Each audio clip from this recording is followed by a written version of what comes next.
welcome back. September 24th, National Cherry Jubilee Day. Cherry Jubilee. This one, I just don't get it. I thought about it after a while and then I kind of got it. This is another one of those dishes created by Escoffier, who is this great French chef way back in the day, I'm guessing. I didn't look up to see what era he's from, but this dish he made for a Jubilee celebration for Queen Victoria, so back in the day. He also created, which we did earlier in the year, peach melba and pears Helene. He seems to always make these fruity dishes for like some love interest of his, because one was an opera singer, and then, like I said, he did this one for Queen Victoria. You know what's so funny about this? The thing that made me laugh, though, is, you know, originally you think, and you look it up to see, and there's a bunch of different recipes for it, but they're all basically kind of the same. And you see what it is, and you're like, what? It's basically cherries and sugar that you cook in a pan, like we've made pie filling before, cherry pie filling. It's the same concept. You're going to melt this all down and make it sugary and syrupy and everything else.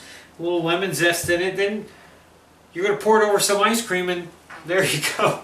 It's kind of like 1, 2, 3, so simple. And it's like, really? This is like one of these great dishes? Like you make it, it seems like it should be this big processed thing. But it's not. But then, okay, I'm babbling again. But as I was saying, when you think about it though, at the time, if you were the first guy who ever made this, it probably blew everybody away at that time. And they were all like, oh my God, this is like the greatest thing ever. Now, by today's standards, it's like, are you kidding? It's cherry pie filling over ice cream.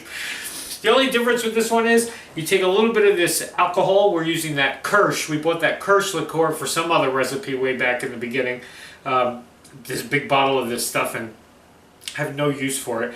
But you pour this over the filling right at the end and you light it on fire. You flambe it. So that might be the only cool thing about this that is exciting. We may start a fire here, you never know. Anyway, it's 4 things that you need. So let's just get our pan ready and I'll be right back to tell you, and we're just going to move right along with this one, alrighty? Okay, so now you can use, if you want to, fresh cherries, Bing cherries, or dark cherries. These are these frozen dark cherries. I let them thaw out. Okay, I figured, I'm not going to go through the process of buying fresh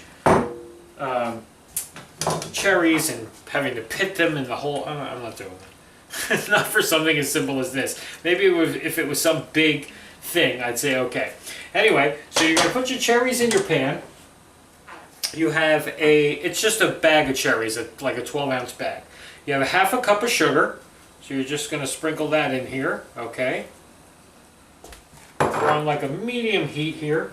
I'm going to take a lemon and give myself a little lemon zest in this, just to kind of brighten this up a little bit.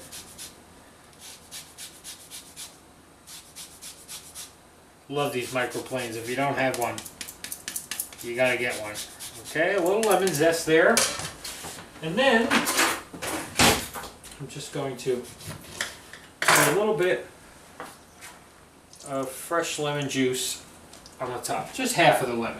I'm not going to do both halves. I think that might make it a little too tart. Okay, so we're just going to cook this until the sugar gets all dissolved and it gets nice and syrupy. Okay? Okay, as you can see, it starts to boil pretty quick because we're using a big pan here and there's not really that much in it. So, but the idea is let some of the, you know, let it kind of sit and stir, because you want to let some of this liquid evaporate out of it just so it becomes more syrupy. That's the idea that I'm getting here from different recipes and from, you know, researching it. It seems like it's more of like an ice cream topping, because that's basically what it is. That's what we're making. It's pie filling over ice cream. I don't care what anybody says. But we're just going to let this get nice and syrupy. It's almost there. It's very bubbly, and, you know, you kind of want all that flavor to kind of cook and let your cherries kind of break down a little bit and give off more of that juice. Alrighty, so back in 2 seconds. Get your Kirsch alcohol ready. If you're ready, 1/3 of a cup. If you're using Kirsch, you can also use brandy. You can use Grand Marnier. I mean, there's so many variations that I saw. Any flammable booze, just pour it on there. Use Bacardi 151 if you got it. Who cares? Just get some booze on there. Alrighty, so we'll be right back to do that. Okay, so now I'm getting ready here. I'm assuming this stuff is flammable because that's what it told me to use. Got my torch ready because I'm standing back for this one. Alrighty, so I'm just going to pour this on the top and light it up. Hey, that was pretty easy. Yeah, there it goes. And just let the alcohol burn off. Okay.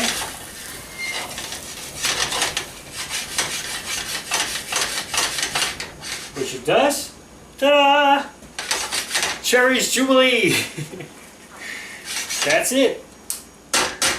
Take it off the heat. Get your ice cream. Be right back. Alrighty, so we're ready to go here. I got some vanilla ice cream. I had to give this thing a modern twist, so I went and got one of those waffle bowls. Waffle cone bowls. Come on, we got to dress this thing up somehow into the new millennium. I mean, this is what, 18th century they did this thing?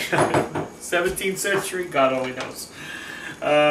So I put our vanilla ice cream into a waffle bowl, waffle cone bowl, and we're just going to, I'm just actually going to use my spoon that I'm going to eat this with.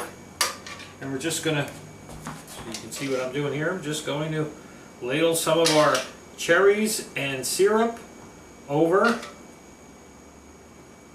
our ice cream. That's it.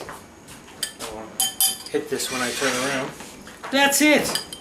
Imagine, this is Cherries Jubilee. It better be jubilicious.